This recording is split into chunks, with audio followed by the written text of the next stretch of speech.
Concert Crew Podcast, we back again. Today, 1994. We talking about the year 1994, music, culture, everything, man. You know, I got my man G Dash with me today, man. Yep. I got E.Lize DeVaughn together collectively. That 1994 collective, so it's only fitting they're here for the 1994 episode. So we talking about 1994, the year. So before we even get into that, like, I'm sure I'm probably the oldest person in the room, but in 1994, you remember what you was even doing in 1994? I know you had to be young. I mean, I was born. Yeah. You know. Yo, y'all born in 1994? Born in 1994. Yo, Yes. sheesh. Yeah, so we just... Feel like a senior citizen. Wow. Which months? February. June. Oh, okay. Wow. So y'all wasn't even conceived in 94. Wow. 90, conceived Now, in some people be 99. like, I was 6, I was 8. They're like, I wasn't even born. Yeah. That is crazy. Yeah. Wow, so this year really has a different kind of meaning for y'all then. Yeah, Oh, yeah. definitely. Y'all some old souls, man. Yeah, to like know so much about this year, but to be born that year, like y'all generation is not like up on that like that. No. I mean, I know we the last leg of millennials considered. We're considered the last leg of the millennials. So I don't know, but my sister, she was born in the early 2000s, and she's like, you know, you always do something that reminds me that you're a millennial, and I'm like, what does that even mean? You know what I'm saying? So I'm like, whatever, yo. But All right, so musically, well, before we even get in to that, it was some fun facts about the year 1994. Wait, time out, because you skipping a moment. How old were you, sir? After they said he was born, hold on, yeah. after they said he was born, I might want to chill. But 1994, I was in, I think middle school. I was like in the 7th grade, and I was probably like 12 or 13 in 1994. Okay. I wasn't in high school yet. what about you, G? I was 10. I was a cold 10, right? Boom. Right, probably in like 4th, 5th of them grades. You feel me? Ready to go. You know what I mean? Ready to, you know what I mean? Ready to go. Ready to go. Playing with Pogs. See, y'all don't know about Pogs. Y'all don't remember the Slammer. I don't know. That's what that was. That was that era. That's- NBA Jam, man. Don't play with me. All right, well. I used to play that. Go ahead. No, I used to play NBA Jam. I don't know what system you're talking about. Okay, see. Right, I played on Sega Super Yeah, Genesis. Sega. I was on Sega with that. Okay, yeah. I played on Super Nintendo. All right, so in 1994, just to kind of bring you back to that year, the president of the United States was Bill Clinton, the 42nd president. Right. And the biggest movie, can y'all guess what the biggest movie is probably in 1994? Was it Forrest Gump? Close. Forrest Gump is number 2. Ah. That was Oh, my Pulp guess. Fiction. No. No? Okay. It's actually, to give you a hint, it's an animation movie. Okay. Lion King. Oh, the Lion Lion King. King. Lion King. Dang. Lion King was the I was trying number to one say it first. movie. All right. Okay. Listen, Lion King was the number one movie. greatest Forrest Gump, cartoon movie all time. greatest. Greatest. Rest in peace It's to up there, yeah. James Earl Jones. Rest in That's peace. Mufasa, man. You know what I'm saying? And Madge Sinclair. I think she was in it, was she? I don't know. Because she was the wife of him in Coming to America, too. I feel like she might have been in it, but I could be wrong. Okay, so it was Lion King number 1, Forrest Gump number 2, and number 3 was True Lies. That was the top 3. Okay, I didn't see that one. Number 1 TV show in 1994. Y'all probably not gonna guess this. Nah. It's It's a sitcom. It's a sitcom, dry humor. Friends. Seinfeld? No, that came out in. You said it. Oh, Seinfeld. Seinfeld. No, Friends came out in 94. Seinfeld number 1, ER number 2, and Home Improvement number 3. That was my guess. I used to watch Home Improvement. Did you really? I did. It's been a The while. Houston Rockets won their first of back-to-back championships in 1994, defeating the New York Knicks in 7 games. Not funny. And that's also an important year because during their finals is when the OJ trial happened. Yes. Yeah. The whole, not the trial. He was on like the run in the Bronco and all that. Oh, yeah. Yeah, so that's an interesting time. The Dallas Cowboys defeated the Buffalo Bills in Super Bowl 28 in the Georgia Dome in Atlanta, 30-13. They beat the Buffalo Bills 2 years straight. The year before they beat them 52-17 in Super Bowl 27. That's Cowboys heartbreak. fan. That's it. Stars up, y'all. Stars up. I actually like the Bills too, and we lost. And Shout out to them boys. 4 straight Super Bowls. It was terrible. It fueled your Eagles' hate of the Cowboys, did I respect Absolutely. it. Wow. Major League didn't even have a World Series. It got canceled because of a strike. Oh. They didn't even play a World Series in 1994. Wow. Wow. That's I don't even think that they said that hasn't happened since then. It was like 1902 the last time that happened. Listen, so that happened in 1904. The port shut down for 4 days. You think them MLB players going to keep off the whole season? Right. Listen. The best-selling car in 1994 was the Ford Taurus. Shouts out. Wow. And the best-selling album was the Lion King soundtrack. It sold 4.9 million copies. Wow. That's fitting. So The top 5 songs of 1994 would be "The Sign" by Ace of Base, "I Swear" by All for One, which was my joint. "I'll Make Love to You" by Boyz II Men. "The Power of Love" by Celine Dion, and number 5, "Hero" by Mariah Carey. Hero was a classic. Yes. Wow. Okay. Yeah, so that just kind of pushed you into what was going on in 1994. Music was on the verge of changing. Oh yeah.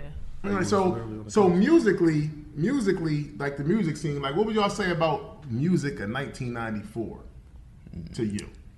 Not even basing it on like hip hop or R&B, just like music as a whole. Where do you feel like the game was in 1994? I feel like there was a shift happening for sure. Like maybe it wasn't right away because I feel like nowadays when an album comes out, you know, everybody's ready to deem it a classic or it's the best thing ever. And then I think about how much the influence of Illmatic has grown, and everybody talks about it in this way that I don't think was necessarily spoken on before. Like, it took years for that impact to come in a way that I haven't seen before, because they always reference it. No matter what Nas does at this point, they're always going to bring it up. And he's released several versions of it since then. I think he does it, every 10, maybe 5 years? Yeah, the anniversary versions, Yeah, he does the anniversary ones all the time, and people still eat it up. Yeah. I even have the orchestra version he did at the Kennedy Center. That was really? dope. That was dope. amazing. I seen the video of that. Yeah, I loved every bit of that, so I was like, this is worth buying. What about you, DeVaughn? 1994. I feel like the art and music then were like a lot more raw and authentic. It could be my nostalgia taking over, but it felt a lot more raw. They were just getting their feelings and emotions out on the track, just sharing it with the world. They still, of course, had like corporations and industries controlling things. Like TLC always had their issues with making agreements or the money that they were paid and everything. Yeah, getting paid. But the soul that was put into the music, you would feel it. And 3 decades later, you still notice the difference in what they were cooking. Like, they're cooking with different ingredients back then, it felt like. You know. And it's amazing to think about, because you don't think about the fact that all of this music was considered mainstream at that time. Yeah. Mainstream has changed drastically. Like, that was mainstream. You got that, and it sold, no matter what. I think that at that time, there was levels to mainstream. I guess there's always levels of mainstream, right? And I think that we were on a fringe moment, right? So like when you listen to the top 5 songs, right? And I'm thinking, okay, they all have a texture to them. That Celine Dion record, that I'll Make Love to You, wasn't what Jodeci was at that same time. You feel me? Yeah. That was still considered that grit, that raw, that other thing. That, because to me, this was literally probably one of the last couple of years of the pre-Puff and music shiny suit era. Right, we were right before Right shiny there. suits. So the money that changed in music, especially in black music, we were right before it. So that's why a lot of, when you think of that Method Man album and that Method Man videos, I can see him eye roll back in his head. He ain't looked like that ever since. Okay, we don't get that meth. What? Broke looking meth? No, right? You don't get, there's a raw look to it that it was just about to change. That's true. I think 1994, history, looking back, has made 1994 look great. But I think if you were in that time when the albums came out, I don't think people knew. Yeah. I don't think people knew Illmatic was going to be Illmatic when Nas dropped it. I don't think people knew Ready to Die was going to be Ready to Die when they dropped it at that time in that year. I just think over time they have grown to be these classic things. But I feel like in that moment they was just doing like their versions of underground hip hop. To me, but my favorite part about that is lost in this moment in time. People don't realize that hip hop in '94 was just starting to get to a mainstream. Yeah, it wasn't even level. It wasn't even mainstream yet. For the most part, like most of these albums that we're naming, they didn't sell a lot of records. Not in 1994, and also you got to understand this is a time in music where. This wasn't like big first week sales. This is where you drop an album and you might sell 30,000 in the first week, and in these times that would be a flop. But in those times you had like a 2-year window where like you really had to push your album, like it had a lifespan. Yeah. Now it's like you come out and if it don't hit right away, it's a flop, and you move on to the next album. No, they pushed the album for like 2 years, drop singles, and you might start off selling 30,000 the first week, and you might end up being double platinum in a couple years. But you had that life to kind of push the record and the radio and tour. It's not like that no more. Like it was different times. It was a lot more patience. There it is. For sure. With records. Yeah. Oh, definitely. I would say technology really took away from that now. Like we went from the crock pot to the microwave, and it's just like. Because we're getting everything so quick. Like you couldn't just go on the internet and or you couldn't just stream it from your phone. You had to go buy the CD. Yeah. You had to go see them perform. You couldn't just go to YouTube and watch their video. Yeah. Like you had to go, if you really liked the artist, you had to really go find them. You were really invested, had to like really put your energy into it. The music store may not even have their album, some of them, depending on who it was. You had to go to certain places to find them, to catch their tour. So in what I just even checked out, so Yo MTV Raps was 88. Rap City was 89. So this music wasn't acceptable on TV until like 6 years before. So like the envelope that was being pushed throughout this era, right? Because when I say so Yo MTV, so Rap City as the world remembers it, it's funny. The world remembers it as Tigger. Well, I remember it as Clear for the most part, but there was a whole person before him. Chris Thomas, shouts out to him, but that did not the mayor. But that didn't take it to a mainstream level at all. It was still black TV and only black TV that was accepting of hip hop. My mom wasn't accepting hip hop, right? So there was a whole era of that of black people that was like, we don't want to hear this. That noise, turn that noise off. Still. My mom's the same way. Yeah, that so let's talk about some of these albums. We're gonna start off with rap, and y'all are young, so I'm interested to hear like what y'all's opinion was when y'all first heard these albums, and then you go my honest opinion or something? Yeah, honest opinion. You know how I get. You know how I get. Yeah, I want your honest opinion, of course. So we're gonna go to some rap. Looking back in time, these are considered some of the bigger albums of that time. So we started out with Biggie, and if you haven't heard our Ready to Die 30th anniversary episode, go back and check that out. But Biggie Ready to Die came out in 1994. What do y'all think about that? Your first hearing? I was surprised by the content. Obviously, just it's right in the title, the suicidal things he was saying. I feel like, well, first I listened to it way too early. I was a young kid. I was like maybe. How old was you when you listened to Ready to Die? Because you weren't born. Yeah. I think I was like 7 when I first heard it. 7 or 8. Yeah. Because my cousin, he would treat me like the little brother. He would always put me on the things too early. You know how they like to do that. So he played the album out for me. And I'm like, these are things I have no concept of. I don't know anything about this. That makes sense why you're old. So you heard Ready to Die at 7. That's crazy. And yeah, I'm sure that was a lot. Yeah, it was. It was a lot. But it was the norm for me because whenever I'm with my cousin Marcus, he would just always play different random music for me. I couldn't listen to explicit music at home, so when I'm over with him, when I'm over with him, it would just be a whole new world. I was exposed to so much. So my brain goes, I couldn't listen to explicit music at home. Flash to Ready to Die. Oh, you hoes. That. And I'm just sitting there somber. They like, yo, what's up with him? What did he be? Well, I was listening to Ready to Die. But great music. That's what I remember hearing. Like, it was nothing like what I was listening to before that. Just you, Zach. Well, for a long time, you know, I kind of just took in what my parents were playing or my aunt was playing around me, because my aunt's like 7 years older than me, so we were pretty much like siblings. That's called growing up black, hashtag. Yeah. So I was growing up with her too, and for a long time it was just, I heard the content that was on the radio and the content that they were playing. It wasn't until I got to high school and I started to like really explore albums. And so like elementary school and middle school, I was listening to a lot of 70s and 80s music. I was very much like, once I watched that Temptations movie, like something just switched in my brain. So I was taking it. At what age were you? Elementary school you listening to this? Yeah, about elementary, middle school, for sure. So I was taking in all of that. That's when I started like really collecting records and stuff. Like my elementary school. Yeah, roughly. Yeah, you appreciate the art of it as a young age. We weren't introduced to this as art. We was introduced to this as music of the streets. So she was just, it was just a different. Yeah, I was just like, oh, this is great. God, that is so deep.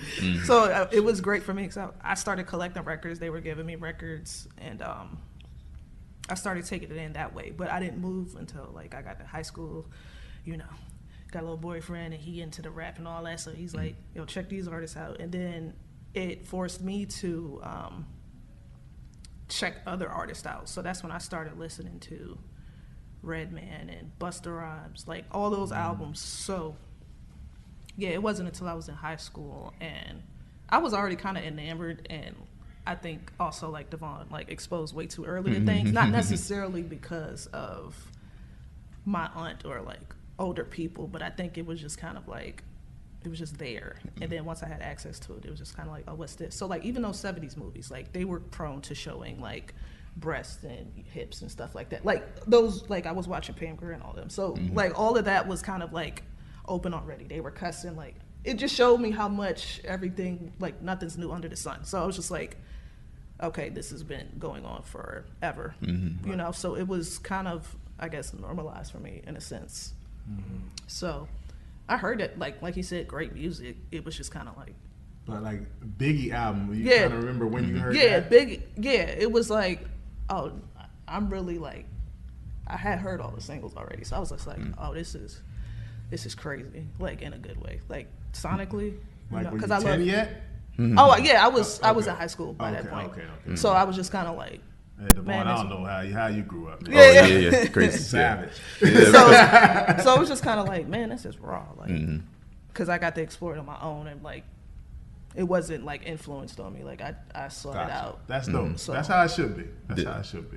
Yeah, and then I was enamored with Easy Mo B. Like so the production side, I was. So the production caught you different. Oh, absolutely. Production was crazy. If the beat ain't there, neither am I. I gotta hear the beat first. Like, I mean, I'm gonna appreciate your lyrics, but if the beat ain't knocking, I'm not either. Okay. Yeah, you can't catch a rhythm to it. Nah.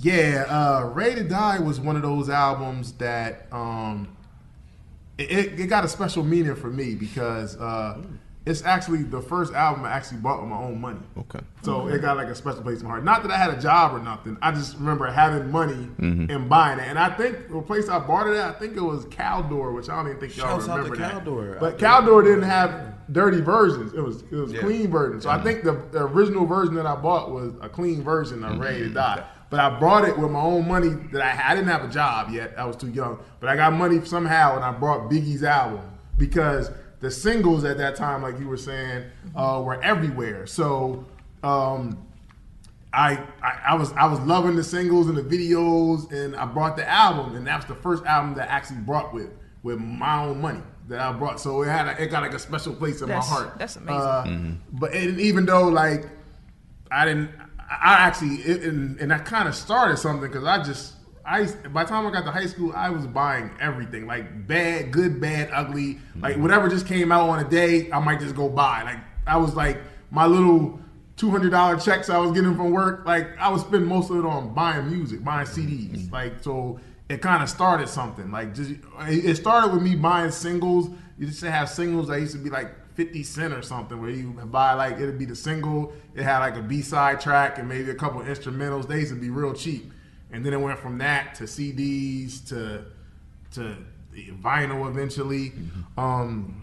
But Biggie was one of those albums, like, it was like a movie to me. It was like, sonically, I know this isn't the greatest time for this, but you can't talk about Ready to Die without talking about Puff and what he did for the album. Like, you just can't do it. Like, and he helped Biggie, the raw, uncut Biggie, he helped take his music in a way that could reach the masses. You gotta give him his credit, because if it wasn't for it, Ready to Die, because Ready to Die was dark at some times.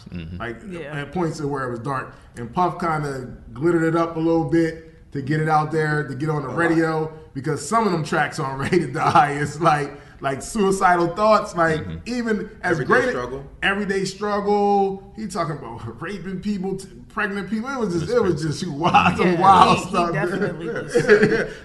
Okay, so for me, that album, so I was 10. Right, mind you, when that album came out, really probably heard it between 10 and 11 because of how music cycled at that time. So I might not have heard it initially. I know my sister had it, but it was in that time.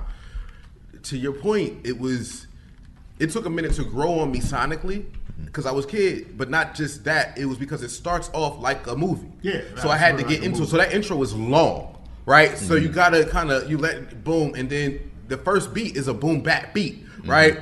And this is off the top. I knew that it was that raw. Things done changed. Now, that album was also pivotal for me as a writer. Now, granted, again, young, but as much as I've heard it, because of when the song "During the Robbery," when he's talking to himself and he's doing both the voices, I never heard a song like that. And it was so visual.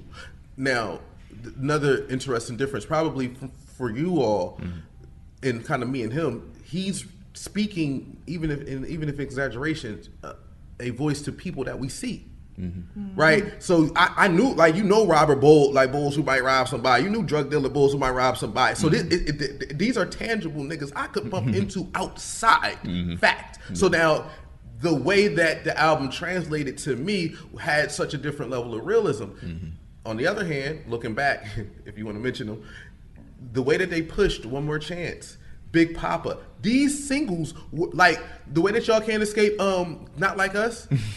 It was Biggie was being pushed. Those two songs, oh my God, you could everywhere. That's outside of Juicy. Juicy, everybody just loved because it touched your heart. But One More Chance, the album version we never heard. The album version couldn't be a single at all. The album version was crazy. That's how you know if you heard the album or not. Because if you never heard the album version, you ain't heard the album. One More Chance, the remix, that was the video. I remember that video was on every single day. It was like #1 on the video soul countdown, and I loved it. I used to, because see, this was a time where you didn't see your videos all the time. You might see it like twice a day. So I used to want to see it every single day. Like, it was a bunch of celebrities in it. Like, it was just a great. There was a house party. It just the One More Chance video was Heavy D, Faith Evans, and you ain't even see Faith and Mary J together often. Nope. That was, oh man, that was it was a great time, man. Ready to Die is one of those albums. What about Nas and Illmatic? You want to go first, Eric? Sure. That was also another album that I was able to explore on my own venture because I was deeply into hip hop at the time and just checking it out. And overall, like I thoroughly enjoy the album. Overall, I think I like the first half a bit more than the second half, and not necessarily. Ain't a lot of songs. It's interesting quick. to hear It's it in and out. It's 9 songs, really. Yeah, technically. An intro. But the transition between New York State of Mind, well, the intro, the New York State of Mind, to Life's a Bitch, and then The World Is Yours, is just crazy to me. And then you hit halftime, and that's raw too. Absolutely, that's the first single. Yes, see, I didn't know that. Yeah, it was on a movie soundtrack. I can't think of it right now, but it's a movie soundtrack. Okay. All right. Black. What was it called? Black Panther? No. like that was the first one. There was no one before that. There was no Black Panther. Oh no, Jaguar. There was a movie back then. You talking about the Black Panther? No, Panther. It was called Panther. You talking about the Black Panther? Yeah, there was a. It was called Panther. It was back then. Like I know what you're talking about. I know what you're talking about now. Yeah, not that. No, that Posse cut though, the points. Yes. It's crazy. And then the other one with the women, all the women on the, you know what I'm talking about? I do remember the one with all the women on The it. Freedom joint? That was classic. Yeah. Oh, it was on Zebrahead. It was on Zebrahead. Oh, yeah. Man, listen, ain't nobody heard of Zebrahead. You talk about Panther like ain't nobody know it. Zebrahead. That's the movie the soundtrack was on. Man, listen, Because racist. Halftime came out. Halftime came out. The album didn't come out in '94. Halftime came out in 1992. Like, 2 years Yeah. before that. It was Because on Zebrahead soundtrack. because didn't the album technically get leaked or something around that time? Yeah, there was a lot of bootlegging and stuff. Yeah. Okay. But Illmatic is one of them albums where it's like if somebody asked you like, hey, give me one album to like describe hip hop, like Illmatic would be one of them kind of albums that you could just say it's just beats and when you talking about just beats and rhymes, like just great dope producers and just somebody just rapping at the highest level at that time. Yeah. Like that's what Illmatic is. Illmatic is one of them like Very poignant. it's one of like them bar albums where it's like hey, how does my album match up to Illmatic? Like, is my album good enough? Let me see how's it measure up to Illmatic? It's one of them like it's like the bar, like to a lot of people. And just rap. It's just about rap. It's not conceptual. It's nothing like that. It's just like give these dope beats. And at that time they were just dope producers. Now we looking back as like super producers, But at the time he was just dope producers, and he just killed it. He was just rapping, and he just a street poet, and he just killed it. He painted a picture. Yeah, he painted quite a picture. Yeah. It was a mixture between great storytelling and that album. To me, that's the greatest hip hop album lyrically of all time. Definitely one of my favorite. Definitely the greatest. I think that for me, what that album is, and this goes to Ready to Die too, that we didn't mention. These are debut albums. Yeah. So these careers were being built over 3 to 4 years of just being on random verses. Now Biggie had songs, party and bullshit, stuff like that. Nas really didn't. Nas had Halftime, but that's on the album, But right? he did Live at the Barbecue and Main Source stuff. Live at the Barbecue. Yeah, he's in Live at the Barbecue. He's on Back to the Grill again, right? Again. This is how. But he got he got famous off them 2 verses. Right, you know what I'm saying? That's how he got his started with deals. Live after the bar. At 12, I went to hell for snuffing Jesus. Right? Yeah. They give this a deal, right? And it's crazy because then they would want you to make demos and stuff. He didn't have to make no demos. No. Like if you heard that verse, like let's just sign him. You knew what it was. Facts. And again, somebody else speaking for people that we saw. They were tangible. This was real. Like this was, and to be clear, again, let's go back to the singles, the hits of that year, the Boys to Men, the Celine Dion, the All For. They don't sound like this. They're mixed and mastered in major studios. Clarity. If you listen to that album sounded so gritty, just because it just wasn't that clean. Period. It wasn't in that type of studio, right? The sound was like layered, so those people are getting exposed to something. Wait, what is this? Because it's kicking a good door down. Like you gotta listen. So, how would you say Illmatic was revered when it first came out? I know y'all have a different perspective. Oh, it was a classic. Like it was critically acclaimed. Like that's kind of album that kind of really critically acclaimed that whole statement. Like that was that album. Like it came out and people like Nas was like almost like a prodigy when he came out already from them verses. So it was anticipation for his album. When he came out, he delivered. Yeah. As far as the material wise, he delivered. I didn't sell a lot of records or like move a lot of units. It wasn't platinum until his other success with his other albums and people went back and listened to Illmatic. But just as far as hip hop respect, it was revered. Definitely. Like all the artists was like they respected Nas, whether you were the platinum selling artist or what. Like they heard Illmatic, they was like, "Wow, like what's this? Like this guy is amazing," and it was well respected. Like that's why it's still like that to this day. Like most people say that Illmatic, a lot of people say Illmatic's the best hip hop album ever made, and I can't argue with anybody that says that. Like you can't make it's definitely. If not that album, it's one of those albums. So can nobody take that from Nas? It's a piece of art. Absolutely. I'll say this also, and it's interesting that we started with Biggie and then Nas, because while Nas didn't have the One More Chance single, that's what makes that album, right? Nas was the hip hop darling, as they would say, right? He was beloved by all of that, and there was nobody, he didn't have a puff, one way or the other. So it did not cross over that way. right? That's why I didn't sell a lot of units. If you love hip hop, you love that album. But if you didn't love hip hop, you weren't looking for that album. It had to come to you, right? Versus again, Biggie, One More Chance was coming to you. Juicy was coming to you. These samples you knew already. That album's getting you. You're going to hear this music. Nas, you had to love hip hop, or you had to find it. Yeah, I remember him saying in the Time Is Illmatic documentary, I think he said he made that joint for Queensbridge. Like, he expected to make that album and go back to the hood. He was not anticipating for it to change his life the way it did. See, that's that raw that I was talking about. Exactly. He was just trying to put his soul out there. Yes, and so it was written like, you got the same thing, but it was a bit more polished. He had more of that. That mainstream. All right, we got Method Man with Tikal. Boom. Yes. Right there. Tikal cassette right here. Yeah. That's dope. Shout out to my uncle. Method Man Tikal. That's his his uncle? debut album. Oh, no. No, he gave me. No, my uncle gave me the cassette. Okay, I I'm mean, about to say, yo, what's up? I'm trying to get a roll on power. my fault. That's funny. Method Man is not my uncle. Clear that up. Yes, please. he is not.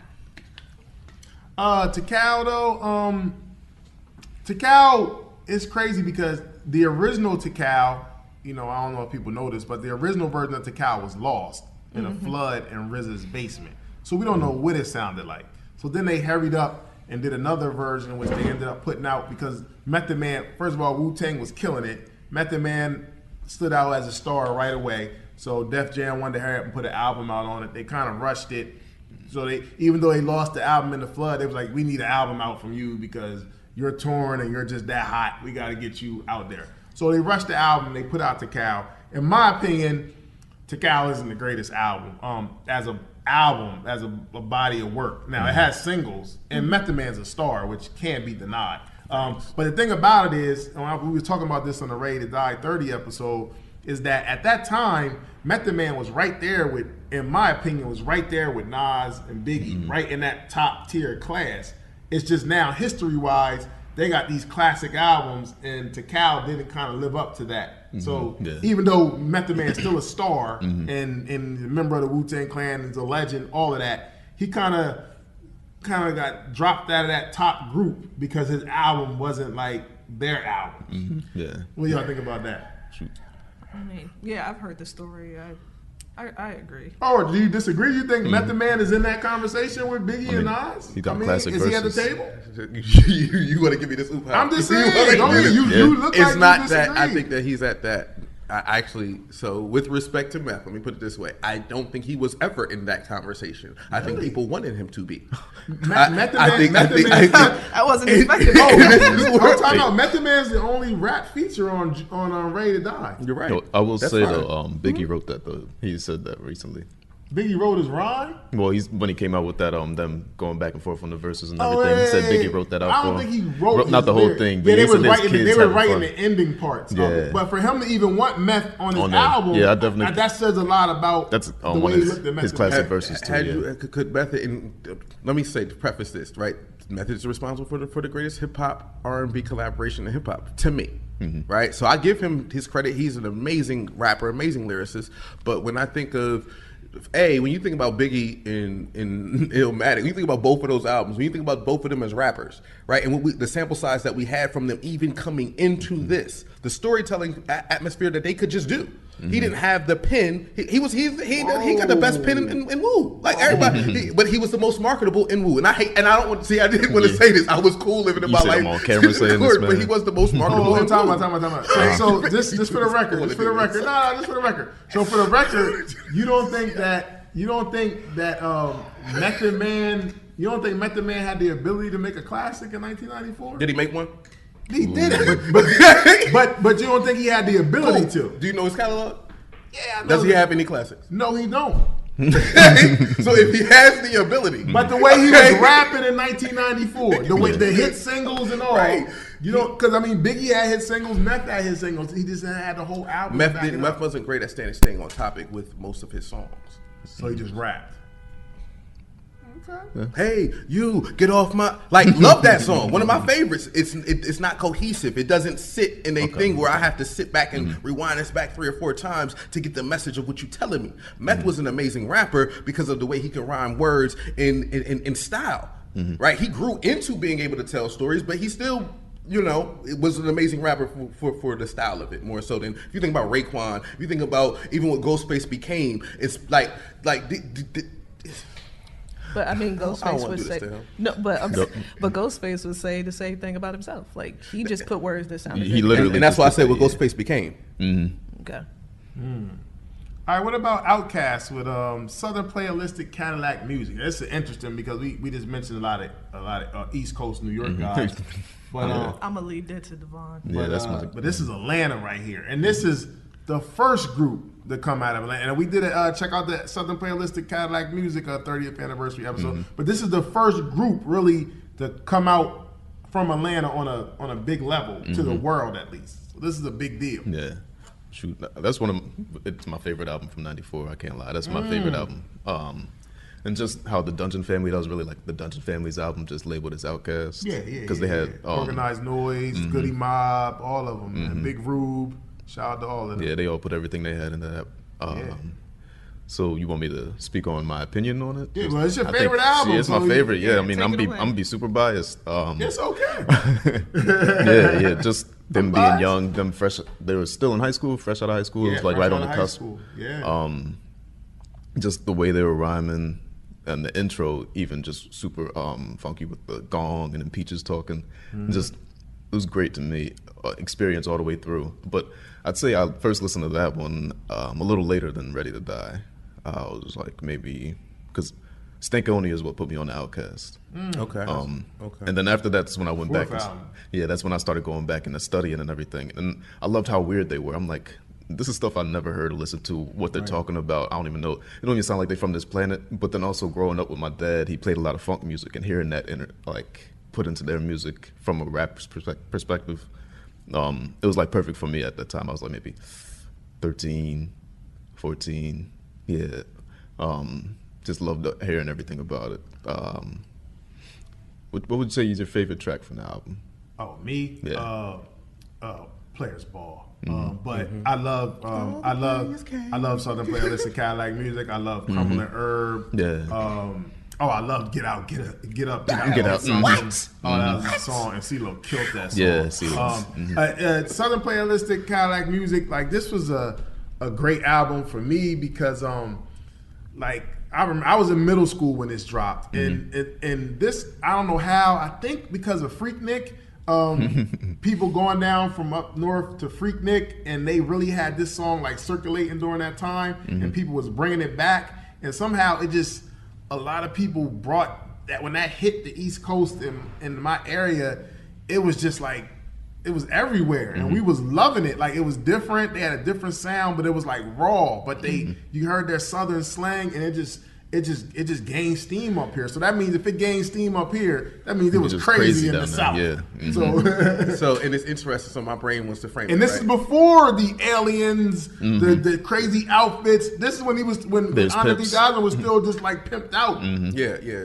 Wearing baseball jerseys and stuff. Yeah, he was fresh out of high school, and still. But I think the wild part to me is when I equate the South and hip hop. Then, right, Jermaine Dupri is the guy, right? That's who you go to. But honestly, this was so generational. This is before snap music. This is before all of that. So even what Jermaine was doing, you had youth. It was crisscross and all that. Yeah. There wasn't a lot of hip hop that was coming out of the South at that time. It just wasn't. So then when you start to have this, it had, because of how it was sonically.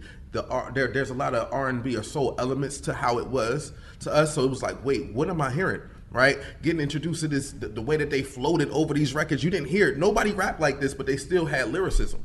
Right, this was just something that it was literally, you hear this and what am I listening to?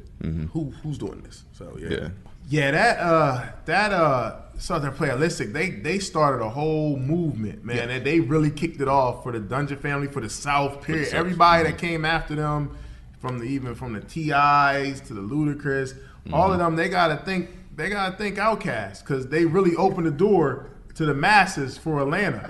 And like you said, Jermaine Dupri was out, and we're going to talk about something related to him, but it was a different kind of sound. It was. There was no. Outkast is more like raw, uncut, just rapping. Yeah.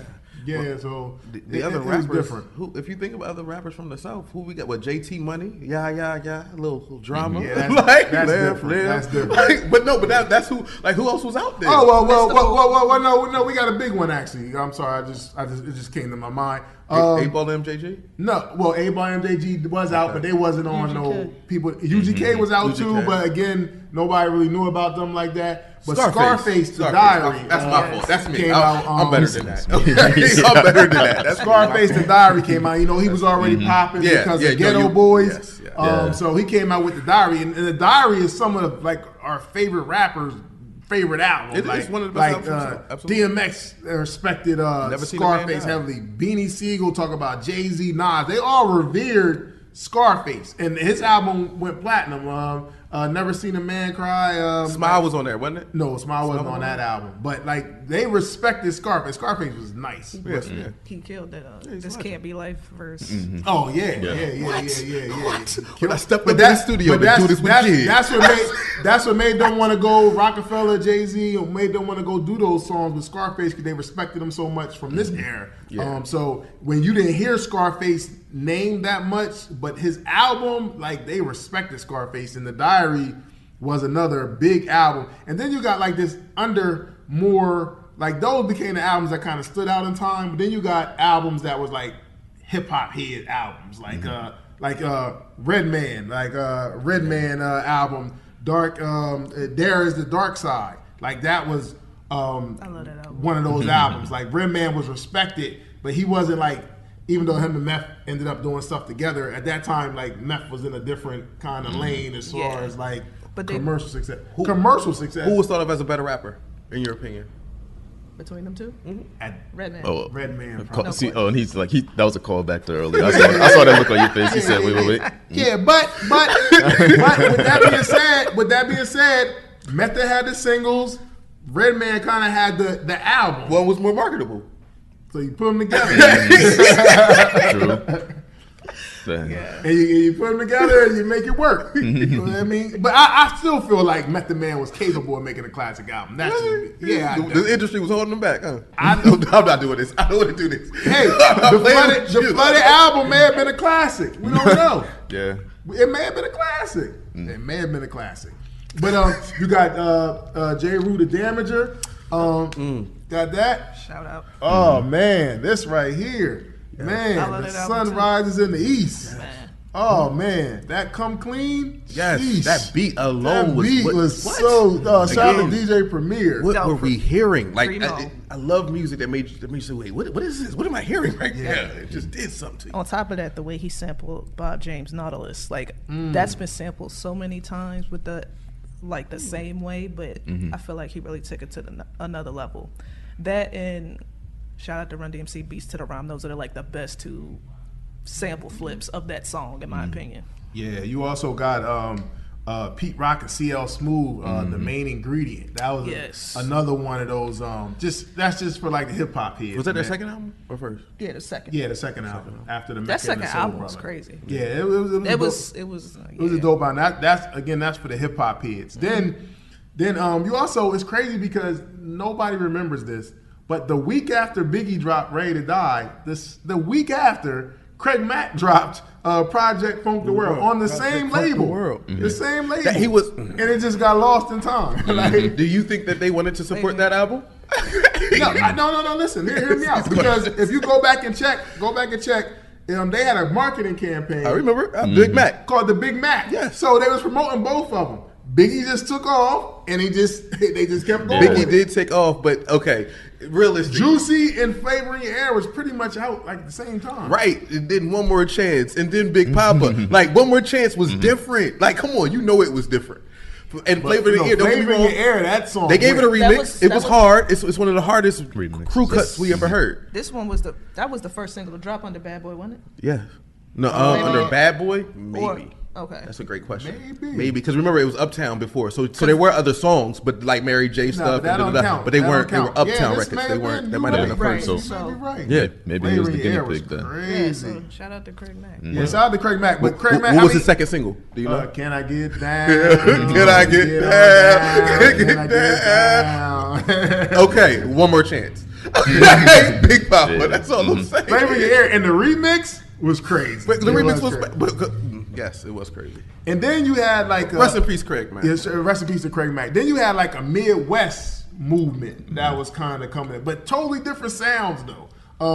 You had the Brat Funkdafied that dropped. She from Chicago. Got that over there, and I was a fan of that song. Me too. I mean, I was a fan of her. Period. Like, yes, that's a fact. I remember I Give It To You. Oh, that was my joint, man. They had Biggie was in that video. Yeah, she had like 5 singles off of that album. It's me, and the OG Funk Bandit. Who's that? B to the R to 18. In fact, and she was in the One More Chance video. Yes, she was. Yes, she was. Her Jermaine Dupri was in the One More Chance video. Yeah, I was a fan of the Brat. Like the Brat was getting down. Like. Jermaine Dupri it was called Funkdafied, and he had the funk samples, and it was working. Like she had 3 singles from there. I was rocking with all of them, man. Yeah, it's like that. So, as a matter of fact, right, like because she could rap. She could rap. At that time, one of the differences, like, so we were in a transitional period with hip hop, with female hip hop rappers, right? Because we were might have been pre-Kim, pre-Fox, like right on the fringe of that, but we still had you had Queen, you had this, but they were kind of not aging out, but they were getting older in hip hop. So she was fresh, she was new, and we just never didn't have that often of what that sound was. So when she came out, and she was, again, I guess Chicago, nobody even knew that then. Because she was associated with I don't think people nobody knew that she was from Chicago. You just associated with Jermaine Dupri. Yeah. So you probably thought we probably just associated her with the South because of that style was so different, and she could, but it makes sense because she could rap faster. Like when you think about how she used to bounce on beat, like the Twister King, or like she can do that thing, but we didn't, And she was mad smooth with it. Yeah, no, I think it was a perfect formula with Jermaine Dupri producing style and her. Like she really could rap. Like she was dope. Biggie, she recorded a song with Biggie, the B-side, like a year after that, because he respected them so much. He thought that she was dope and that their whole little movement was dope. And I rock with the Brat heavy at that time for sure, man. Then you got that form of Chicago, and then you got another form of Chicago when you got Common with Resurrection. Oh, yeah, This is I Used to Love Her time, which became a great song and controversial song, started a beef, all type of stuff. But that was his ode to hip hop. Because niggas started slamming her and taking her to the sewer. Yeah, that started the Ice Cube thing. But Common, he wasn't like commercially successful, but he made his mark with Resurrection, the album. That was coming from Chicago. And then you got a whole different form of Midwest when you take it to Cleveland, Ohio. Yeah, boom. Not that album yet. Not that album yet. This is For the Love of Money. Gotta get the money, man. Yeah, that's it's the first of the month. Wake up, cash your check and come on. Get up. Douglas Rugged's Bone, They had all of that. So. Yeah, they were different. They were very big hair, the melodic flows, singing, rapping. Yeah, it was refreshing though. Like it right now we look at it nostalgically. At the time, they were coming from a place of such again the street, so right? Raw, that grit, that raw, as you mentioned. That thing was like these singing niggas will rob you. Like understand? Like he is getting his hair braided in the video, like while rapping hard. Even MC Hammer, like everybody I see talk about MC Hammer talked about like they respect Hammer. Do not mess with Hammer. Don't mess with Hammer. You gotta respect Hammer. Like regardless of the type of song he make, he won't pull up on you. Nah, Hammer pull up on you, and and Hammer was deep too. Like they ain't want everybody put respect on Hammer name. Like Hammer was respected. But so you got the Midwest. Then actually, you Tupac fans in 1990. No, I mean not you, sir. Not you, sir. Not me, but it's y'all. Clear that up, man. I don't want to get hate mail. I guess you're not a No. I am a Tupac fan, but I'm talking about for the diehard Tupac fans. He had an album that year with a group called Thug Life that he did, and Thug Life is a dope album. Like it's real raw, uncut. But this is before he even formed the Outlaws. So some of the young Outlaws is in the group. His brother's like in the group, Big Psych in the group, and they released this Thug Life album, man. They got some dope songs on there, man. One, Bury Me a G. Pour Out a Little Liquor. Yeah, Pour Out a Little Liquor. Like it's only like 10 songs, but like this was his first movement. This is before he even came up with the Outlaws. It was Thug Life. It's the acronym stands for something. I can't think of what it is. The Hate You Give. Oh, the Hate You Give. It's the same as the movie. The Hate You Give lives in. I'm going to look it up now. Yeah, but so close. So that was a thing, and then you got your super commercial like artists too that were like Heavy D was not in the lane with none of them. Mm-hmm. Like Heavy D was like the overweight lover. But everybody loved him. However, in this era was when he had to start competing, and I don't want to do this, but he had to start competing with raw street hip hop. So if you look at the cover of Nothing But Love, now all of a sudden you got Heavy wearing dark leather. He wearing black. You know what I'm saying? His style was a little bit more. Well, that's because the commercial era that was going in from the late 80s to the 90s, it was like, nah, music is changing now, so it's kind of like getting lost. And to your point about the Brat versus like Queen Latifah and stuff, because I know Queen Latifah dropped Black Rain like late 93, like November, so I'm sure it was circulating earlier in 94. And there was a drastic difference there too. It was a lot more rugged. She had Tretch and KRS-One on that album. She also had some like smooth singing joints too. So she was switching it up too. Like I could hear the shift in music, like you said. They had to compete. Like when hip hop came in this era, actually this year, you had what you got to deal with this. Right now, labels like we don't realize how labels play the intricate part, but labels are going to say, "Hey, how are you going to compete this year? Kick Kwame out of hip hop as a rapper as he was, because this when you get Dark Kwame, right? Wasn't the same. Now he's a producer. He's a phenomenal producer. But that's what happened in hip hop when it got this, because you couldn't be. This is the reason why Hammer got phased out. You couldn't do that no more. Right? It just started being unacceptable. And then you got Heavy D. You also got like the Beastie Boys when they had ill communication, but like Sabotage. But they was super commercial. Like they moved a lot of units, but they were still like a different kind of like. They stopped pop. being considered hip hop, unfortunately. Damn. I think they always was kind of. We accepted them because of where they came from. Shouts out to Russell in that era. Right, but that's why we accepted them again. And I hate saying this because this is like when they say, "Don't nobody listen to Eminem in the hood." Right? It was really much that same. It was that same concept. Like, but they were respected. They were respected by their peers, though. Yeah, the hip hop respected, just as Eminem is. You right. I don't want to do this. Like two things could be true. Two things. And then a big movie soundtrack was Above the Rim soundtrack that came out in 1994. They got the Above the Rim movie right here that also came out in 1994. But the soundtrack was dope. The soundtrack, Regulators was on the soundtrack too.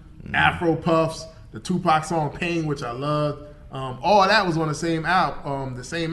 And it also led to another West Coast star at this time that came from the West Coast and went to Def Jam, which was a big deal, and that was Warren G. Warren G. Regulators. Like, it's like he was the. It was like Snoop and all of them blew up, and it was like Warren G was Dr. Dre's brother, half step brother or something, and it's like nobody wanted Warren G. So he's like, you know what? All right, cool. I'm gonna go and sign a Def Jam. Def Row don't want to sign me, and then he had Regulators and it's kind of easy when you listen. This DJ be Warren G. Yo, when you listen to the G'd up sound, find the speakers bumping while smoke on the pan. Hey, halfway your ass, and it's easy to see that this DJ be Warren G. Now Warren G was popping. Warren G was popping. So he was the West, like the lone kind of new West Coast guy at the time in 1994. That was really popping. So that was the basis of hip hop. But then you got some artists that dropped albums in 1994 that nobody pretty much knew about, but they got bigger later, so it wasn't their time yet. Like the Fugees dropped the album in 1994. Don't do that to that Fugees. They did. That Fugees that was fired up. Nappy heads, and I rip on a daily. Many money. See. That remix too. Yeah. Your Mona Lisa. Can I get a date on Friday? And And if you're busy, I will if I take it Saturday. Saturday. Round up the posse foodie. Shouts out to Clef. Master P dropped in 1994. Would you hear that album in 1994? The Ghetto's Trying to Kill Me or something? Something like that. Yeah, UGK dropped in Dropped 1994. it. Like you said, 8-Ball and MJG dropped, but it wasn't their time yet. They had a little more. They did a little couple more out. Yeah, they were huge where they from. Master P was dropping in like the early 90s. He was dropping like in 1990 or something. He was just putting out music. But, I mean, he was blowing up where he was from. Like, I think that, like... Well, then he also went from the South to like Cali, and he was doing his thing there. But it wasn't his time to become the No Limit as far as we knew him. Plus, you had to have underground singles then. You had to have, like, you had to bubble. Like, you couldn't do it. Like, there was no going viral, not like there is now, right? So... You needed a movement. Yeah, even... some, I guess, that started to fade out, like Black Sheep dropped in 94 as well. And Main Source. Yeah. That's when Large Professor left. I can't remember the artist's name, this but he was- came in. yeah. And that was also the debut of Jadakiss and Chic, because they were on Set It Off on that album. Yes, Main Source. This wasn't their. That wasn't their album. It was the one before. Then they started separating and going in different ways. Yeah, but that album came out in 94. Fuck what you think. That was... So R&B wise in 1994, what do you think about the R&B game in 1994? Man. I immediately think Aaliyah.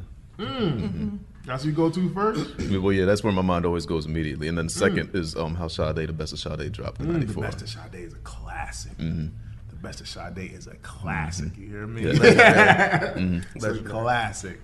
My immediate thought is John A. Oh, yeah. I love John A. And Mary. Okay, John A. My and Mary. Life. I think it starts with Mary for me, man. That My Life, again, sorry guys, but Puff Daddy, you gotta give him his credit, man. He was the man behind the sound of Mary J. Blige. In My Life, Mary spoke to a struggle and a pulse of women and people that they felt her pain, even though she was really going through it in real life. Like they felt it, and it was like these hard type hip hop beats, and she was doing like her hip hop soul, and it just worked. Okay, right. Now I believe, right, and so unhealed people don't make the make some of the best TV, or at least one of the most popular TV, right? Unhealed Mary, oh my God, like Unhealed Mary was different. That's what that My Life album hit. Like that's what speak to me to that thing. It's funny because some people have jokes now. I'm like, man, I wish Mary go back to struggling. Like, I'm like, that's a terrible thing to say. Nah, it was just. But that's terrible. Nah, she was just speaking from I mean, let's be clear, right? I'm gonna say it. Mary, she was high.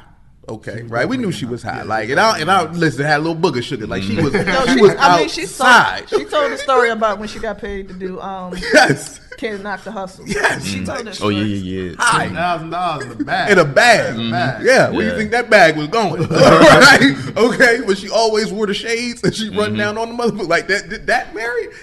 Now imagine them as a songwriter and singer. Like when they get and then she got with Puff. Believe what you want about Puff right now. That same crazy person was in the studio helping write this music. Okay? Yeah, he helped mastermind it. You gotta give him his credit. That's where crazy come from. Makes amazing art. Can make amazing art. I don't know what to tell you.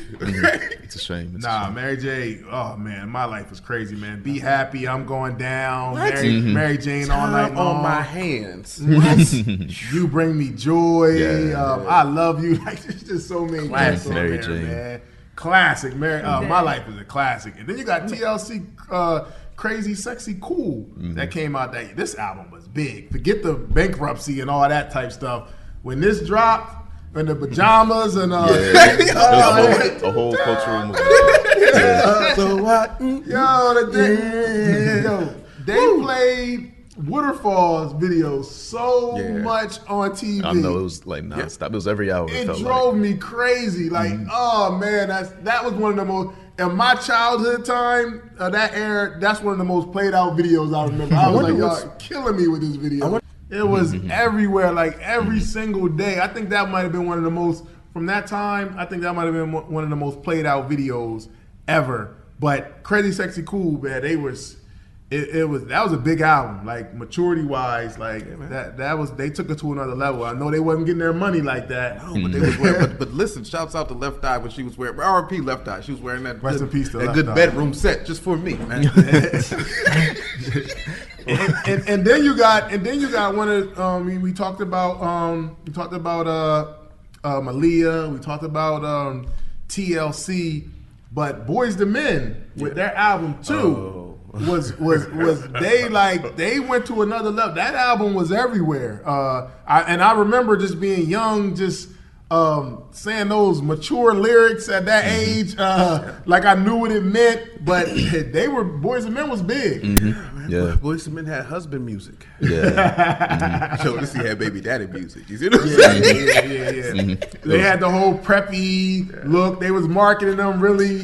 As the sweaters, the cardigans, all that before Kanye. Like they He was rocking the sweater. Yeah. no, but it appealed to the masses. But you did have that contrast. You had Jodeci, which was appealing more to like the hip hop, but they had the leather, the boots, and then you got Boyz II Men with the glasses, the collar shirts, the sweaters, the preppy look, like Carlton from Fresh Prince or something. Wow. They had to make them more palatable. Yeah, but it translated. They had a preppier though. look. They looked like they was kind of more of a suburban preppy, which is wild because they was from the streets of Philly. But Absolutely, but it worked though. I mean, I think it was similar to what Brandy did versus what Aaliyah did. Yeah. That's a good point. Like Aaliyah was dressed like R. Kelly.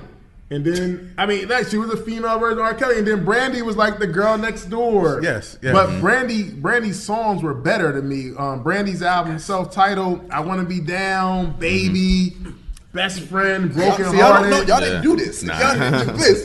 Y'all don't know.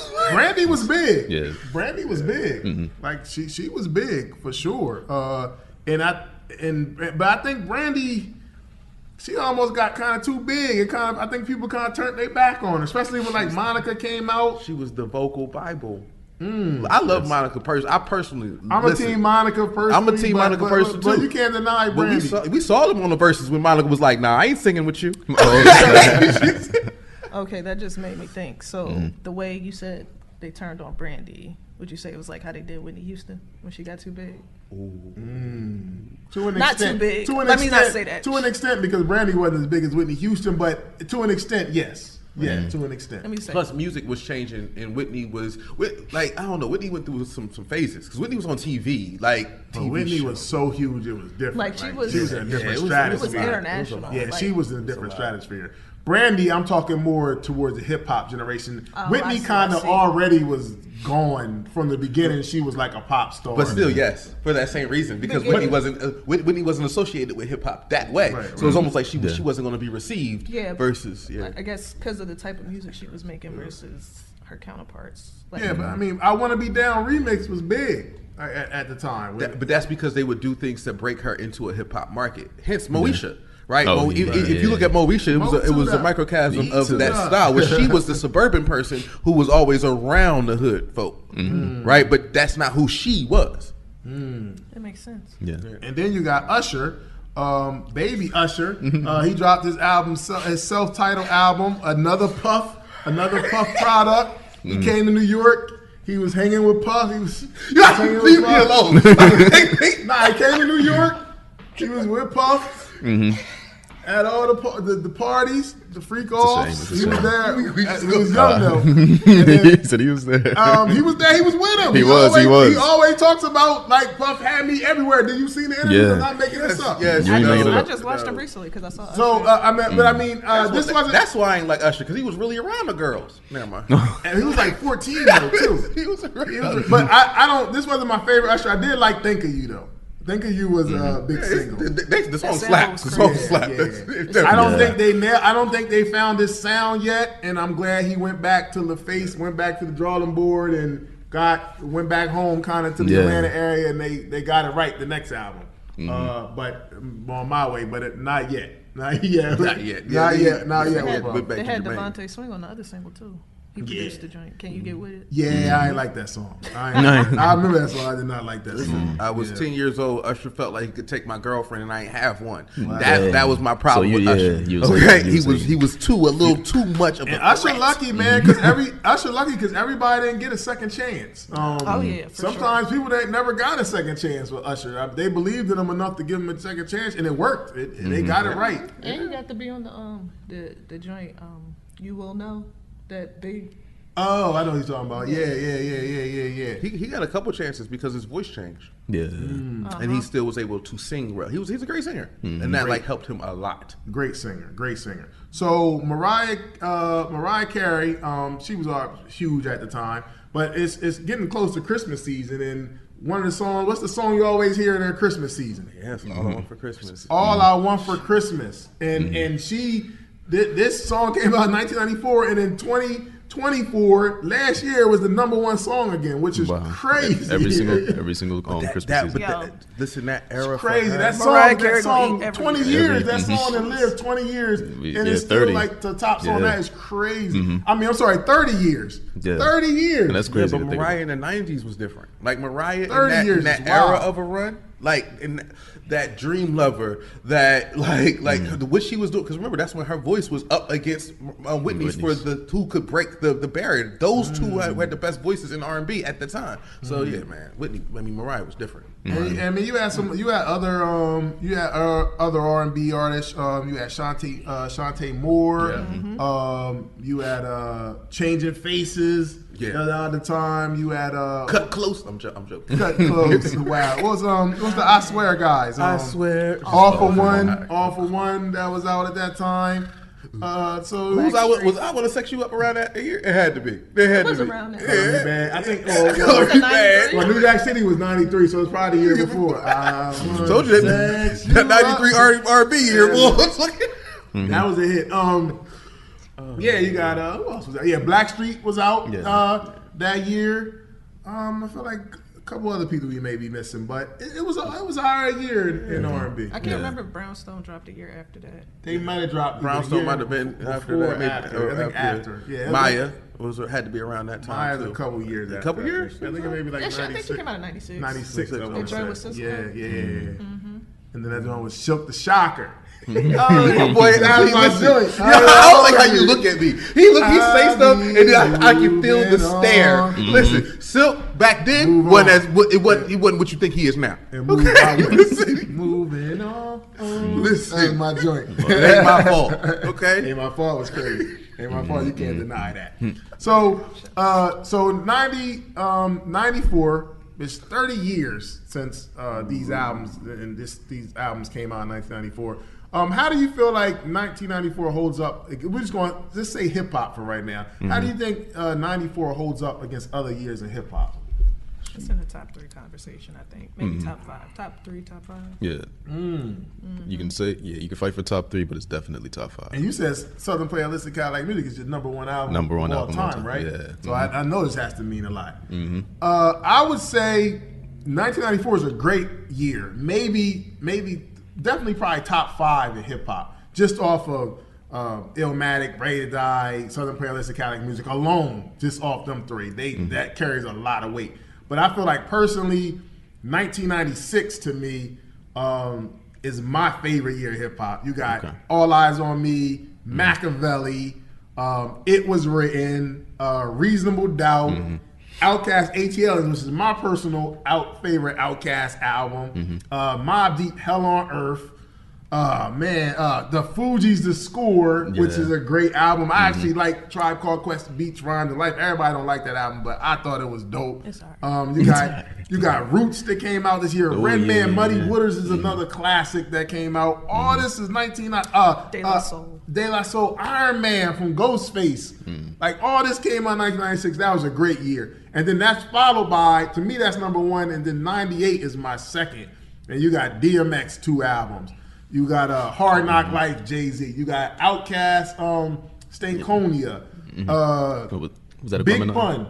Big Pun, Capital. Quimini, I'm sorry. Quimini. Big Pun, Capital Punishment came out that year. Fat Joe, Don Carter, Jeter. Like, classic joints that came out in 98. So those two I got ahead of 94. Then probably 94 is probably MOP dropped three. too, I think.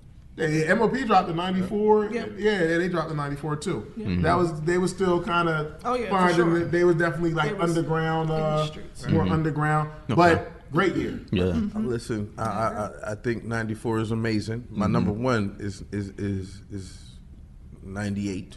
Okay. I'm going 88 is classic, right?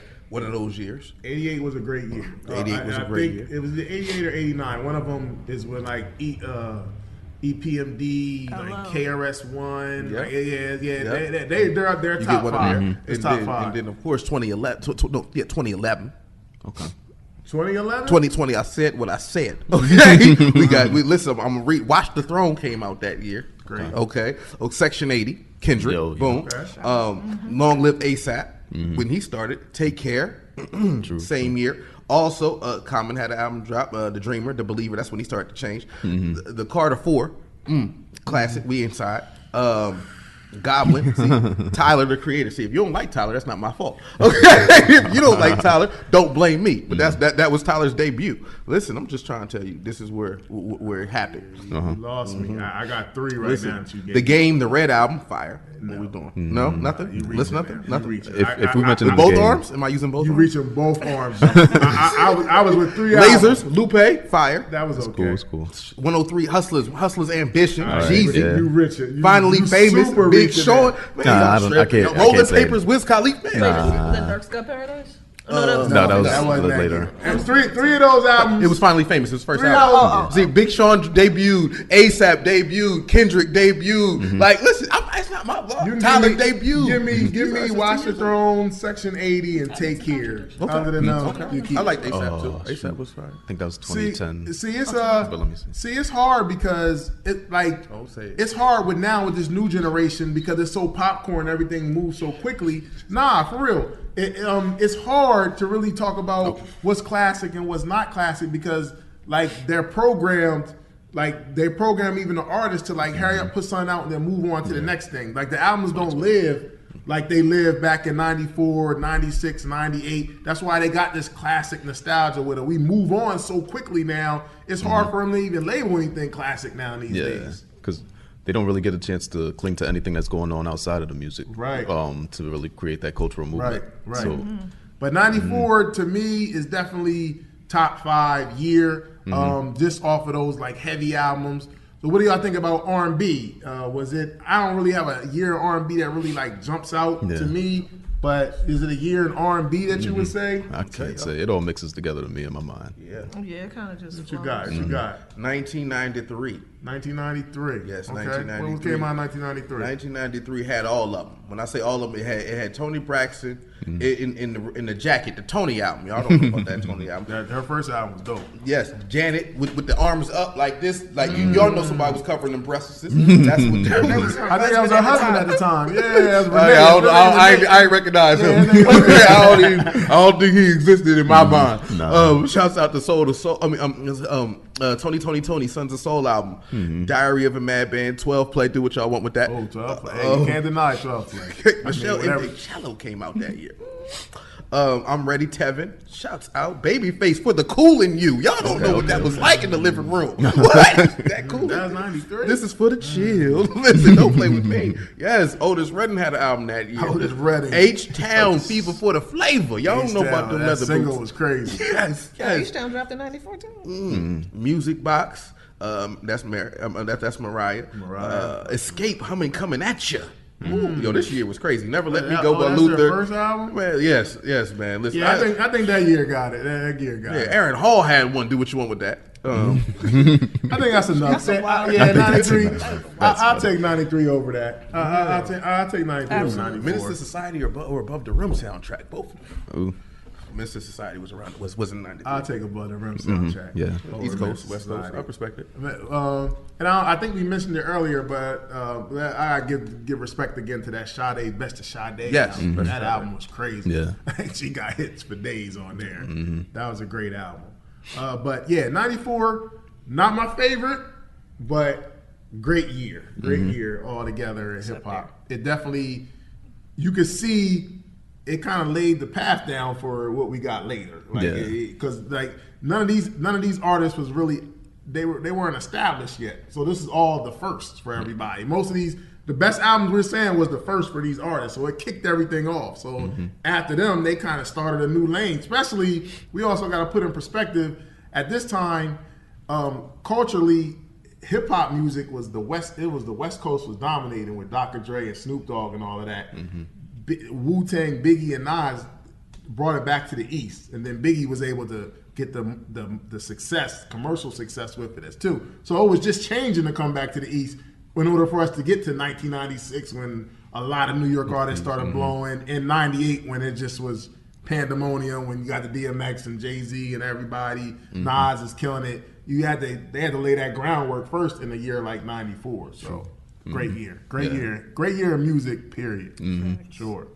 So we talked about the music of 1994, and we're here with the 1994 Collective. So tell us how y'all. I know y'all are both born in 1994, but how did y'all translate the inspiration from the music of this time into your art?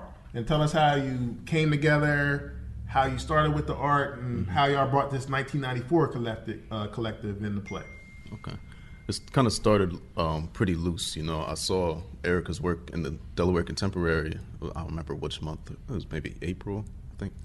And then, so then after that, I was like, yo, I need to meet this artist. Like, I love the work and everything. So on Instagram, I saw her solo show being advertised, Skin Deep, and that's when Ari's the third member of the 1994 Collective. She's Shout out to Ari. Shout out her. She went to the show with me, and we met Erica there, and then he was like, okay, so the art's good, and then she's also a good person, the good vibes, everything. So I think it was on the ride home, it was just me and Ari. I was thinking like, yeah, I'm trying to have this show later, but how cool would it be to have Erica with us though? And that's when I reached out to her on Instagram through a DM, I believe it was, and then we exchanged numbers. We exchanged numbers at the show. I can't remember exactly how that went down. I think we exchanged numbers through the DM. Okay, and then that's when I pitched her the idea, and then she was like, We'll see if I can do it, if I can work with it. She's like, I love the idea, but like the timing and everything, just because it was June at that point now. She's like, we'll see if I can actually manage it. But through that, we just decided to collab, and she was asking me, so what's the actual mission of the show? What are you doing? I was like, I'm really just trying to put myself out there, show people my influences, and project that through my work. And I was like, but you can do whatever you want with your art that you're putting in, like. If you want to have something that's more geared towards 94, because my references and everything were from early 90s to like mid 2000s, so it wasn't really honed in on just the culture or anything like that for the first installment. So then this go around, Erica was like, let's do this the right way. Let's get this more honed in and more controlled, have people understand and leave with an understanding of what 94 felt like and what it was. And E, you got something to add? Yeah, it's been kind of my mission from jump, because my interest has always been in giving a voice to the voiceless, or just remembering all of our predecessors and those who laid the foundation. So once he said 1994, I'm like, well, I'm just changing decades, because at that point I was working a lot with the 70s and 60s and whatnot. So I said, okay, bet. Like, this is right up my alley too. I just haven't gotten around to it. So I started doing more and more research. I was already kind of familiar, because I do a lot of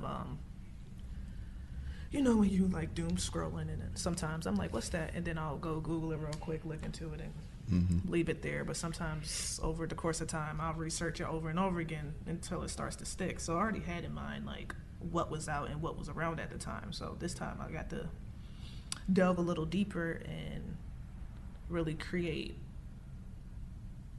the scene around 1994, like focusing on not just strictly music, but like the media, the fashion, what were y'all doing, what was y'all wearing, it just really like, what did it smell like, what the air taste like what was really wanted to embody that and bring it to life, pretty much like a time capsule. So when you look at it like that, did you wind up kind of evolving throughout the one exhibit, the original 1994 exhibit, to where you are now? Absolutely. Yeah. Especially because I think there was a lot of growth too when I did my solo show late last year with Nataki Oliver at the soul firm called Liberation. Shout out to Nataki. So I was going through my own transformation because, you know, Nataki is big with the soft girl era movement, and I am a part of that. So she was like, I need y'all to create shows around what this means to y'all. And we did a little video shoot and everything. Not little, pardon me. We did a video shoot, and I wrote on the index card, she asked us to write what it meant to us. I remember my sister was there. She was like, hey, like, liberation. And I was like, bet. So I wrote it. And then I remember talking to Shantae, shout out to Shantae Williams, because she did Authenticity. She's Act 3, I'm Act 2. And she was talking about, we were just talking about our ideas, and then on her card she wrote Authenticity. But the more we talked about what we were trying to do, we realized the words we wrote on the card aligned with that. So that became the names of our shows. And so it was a lot of inner child healing for me. So it was like me facing me with me, like embracing myself, being proud of myself, and so forth. So I started pushing, like, because I'm doing backgrounds, I'm testing out abstract ideas and whatnot. So that allowed me to propel forward and figure out, how do I want to make this better than what I did before? That's Dope. And social media air, so how can somebody follow y'all, follow 1994, y'all movement?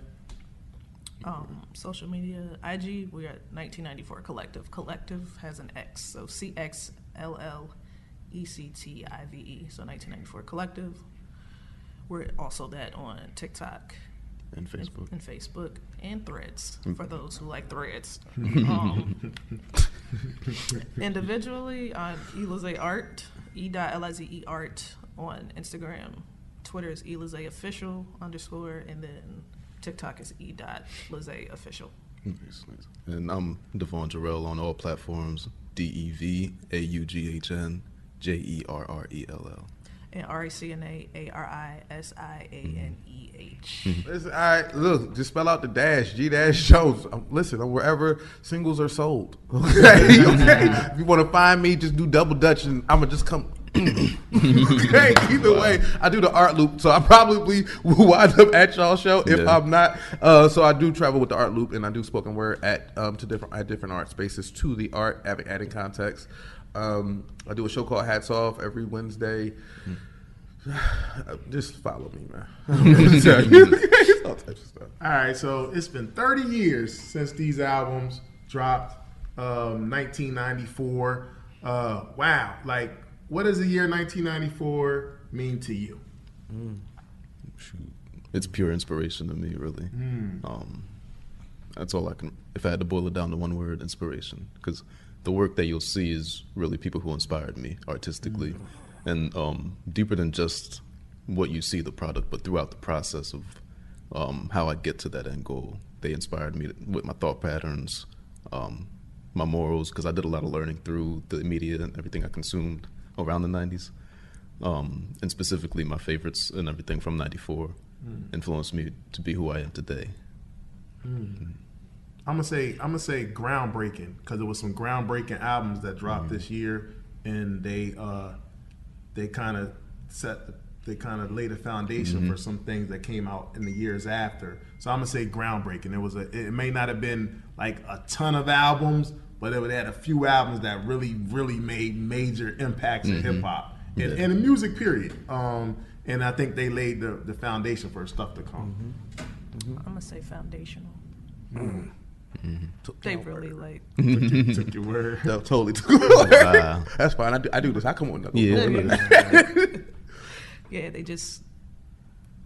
they're the predecessors. I mean, that was like you said, they were on the fringe of something new. Like that set the tone for everything else that was to come. And they were very fearless about it too. Yeah.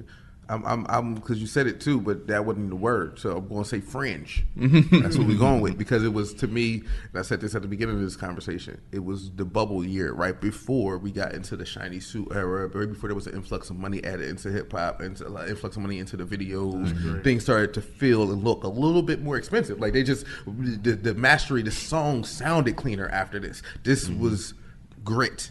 So yeah, it's the fringe. That's a very good point. I agree with that. That's a good point. And one final question.